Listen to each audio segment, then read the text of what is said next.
তো hello guys, আজকে তোমাদের এমন একটা ইফেক্টিভ কটা বাইসেপ ওয়ার্কআউট দেখাবো যে বাইসেপ ওয়ার্কআউটগুলো করলে বাইসেপ চড় হয়ে যাবে এবং হাত বিশাল বড় হয়ে যাবে।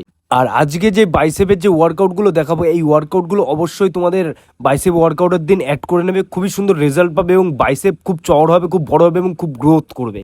তো দেখতে পাচ্ছ বড় রড দিয়ে ওয়ার্কআউটটা করছে এবং এই ওয়ার্কআউটগুলো সব ভালো করে মন দিয়ে সবাই দেখবে। এবং বড় বারবেল যেটা আছে, বড় বারবেল দিয়ে 5 কেজি লাগিয়ে দেখতে পাচ্ছ মারছি। বেশি একটা ওয়েটের লাগানোর দরকার নেই, কিন্তু অল্প ওয়েটে পুরো মাইন্ডটাকে কানেকশন করে ওয়ার্কআউটগুলো করবে, খুবই সুন্দর রেজাল্ট পাবে। আর যে ওয়ার্কআউটগুলো করবে একদম স্লোলি, ব্যায়ামগুলো একদম স্লোভাবে করবে এবং পুরো মাইন্ডটাকে মাসেলের সাথে কানেক্ট করে ওয়ার্কআউটগুলো করবে, দেখবে ডবল পাম্প হবে এবং কত সুন্দর রেজাল্ট পাবে। এবার দেখতে পাচ্ছ ডাম্বেল অল্টারনেট মারছি, এই ওয়ার্কআউটগুলো অবশ্যই ফলো করবে। এবার দেখতে পাচ্ছ কনসেন্ট্রেট কাল মারছি এবং এত সুন্দর পাম্প হয়ে বডি, কি বলবো। দেখতে পাচ্ছ বাইসেপটা পুরো একদম স্কুইজ করে নিচ্ছি, পুরো একদম চেপে ধরছি ডাম্বেল দিয়ে।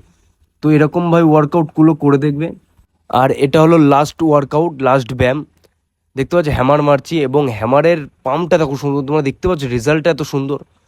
তো অবশ্যই এরকম ওয়ার্কআউট করে দেখো বাইসেপের, খুবই সুন্দর রেজাল্ট পাবে। আর যেহেতু আমি বারবার বলি, যেই ওয়ার্কআউটই করবে মাইন্ডটাকে ভালো করে কানেক্ট করে নেবে মাসেলের সাথে। তো পুরো ভিডিওটা দেখার জন্য সবাইকে ধন্যবাদ।